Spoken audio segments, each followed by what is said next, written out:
7 films, 17 hours. I rewatched all of them to answer one question. Does realistic action actually exist in Indian cinema? And if it does, what does it look like? Because we throw the word realistic around a lot. But what does that mean? Not box office numbers, not popularity, not how many people the hero defeats. I ranked these films from least intense to most intense in terms of grounded action, based on how much they respect physics, human limits, exhaustion, and consequence. This isn't about quality, this isn't about quantity, it's about how believable the violence feels.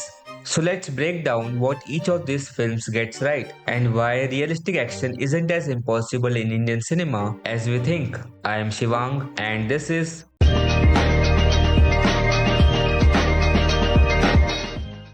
number 7.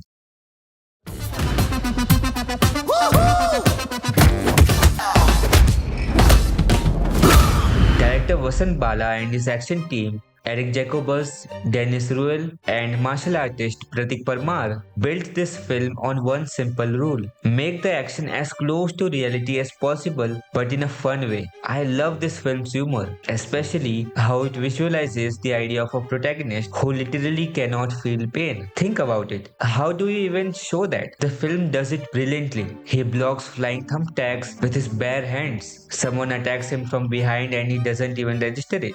His bones breaks, but his expression barely changes. Pain gives us fear of death. If you don't feel pain, you don't fear death the same way. That's why Surya is always eager to fight for justice, no matter the cost. Not because he's brave, but because his body doesn't warn him when to stop. That makes this a brilliant superhero origin story, and honestly, a unique one even by Hollywood standards. Number 6.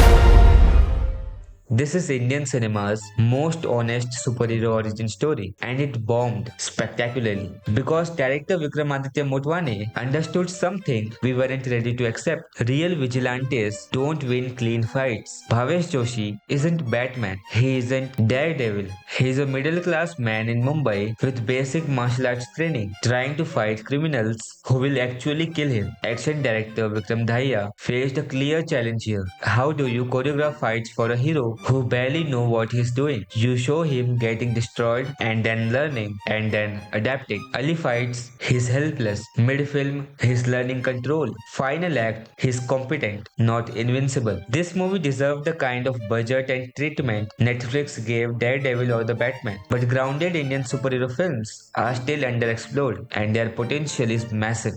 Number 5.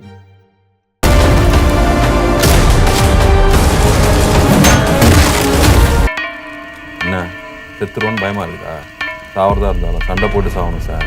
பயந்து காலில் விழுந்து சாகக்கூடாது. Kathy is a masterclass in what happens when you strip away every Indian mass cliché.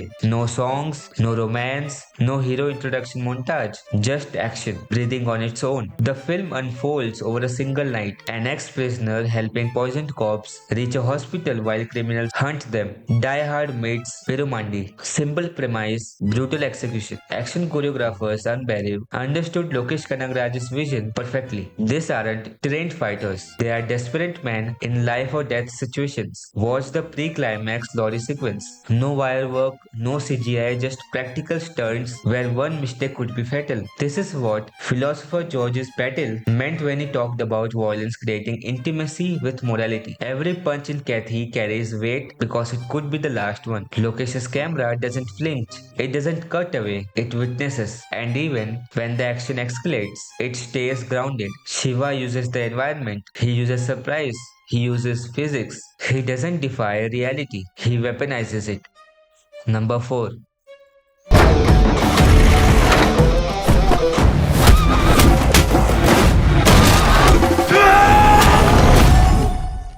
Some films don't need elaborate choreography. They just need two men, an unstoppable force meeting an immovable object, and the patience to let ego simmer. Ayapanam Koshiyam is the rawest film on this list, not because of what it shows, but because of what it withholds. The final confrontation isn't spectacle, it's an exorcism. Everything that's been building, every insult, every wounded ego, every moment of disrespect crashes into one fight that feels like choreography and more like two animals fighting for dominance. What makes this film special isn't the action itself, it's the storytelling around the action. To wait nearly 3 hours for that final fight, and when it finally happens, it's pure rage.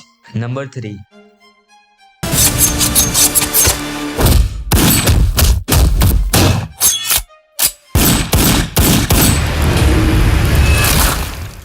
Rocky Handsome is Indian cinema's version of The Man from Nowhere. Action choreographer Andy Cheng brought Hong Kong action methodology into Hindi cinema. Precision over flair. This isn't action meant to impress you. It's action meant to make you believe that Kabir is a trained operative who has killed before and will kill again without hesitation. Every move has intent. There's a moment where Kabir performs emergency surgery on himself after being shot. That's not action spectacle, that's survival horror. The film's weakness is its emotional core. The relationship with Naomi isn't fully earned, but in terms of pure action execution, Rocky Handsome set a standard most Indian films haven't reached. Second,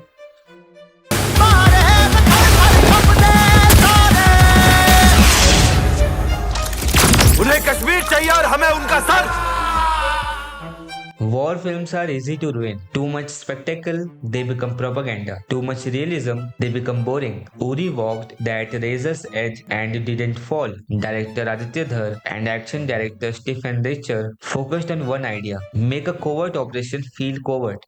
Real military operations aren't firework displays, they are precision instruments. Every movement has purpose, every shot has consequence. There's no shaky cam hiding behind choreography, no unnecessary explosions.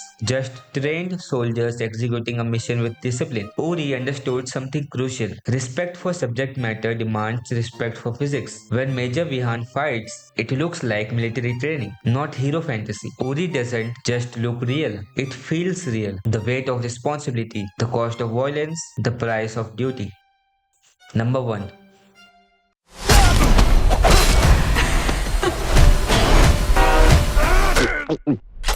I make a mess when I come through. Kicking balls down, doing Swiss Kung Fu. And now we talk about Kill, the film that made Chad Stahelski, director of John Wick, buy the remake rights. That alone tells you something. Kill is 105 minutes of relentless carnage. But what makes it special is this: every kill is earned, every escalation is justified, set almost entirely on a moving train. The film turns confined space into a pressure cooker of violence. No wire work, no flashy kung fu, just close quarters combat where every inch matters. But technique isn't what elevates skill, emotional justification is. When Amrit transforms from protector to monster, we understand why. When the violence becomes overwhelming, it doesn't feel excessive, it feels inevitable. Kill isn't trying to entertain you, it's trying to exhaust you, to force you to confront your relationship with on-screen violence. This is practical stunt work pushed to its limits, and the world noticed. Whatever. Please, sir, I want to reach 1 million likes. So please, Sarapakara.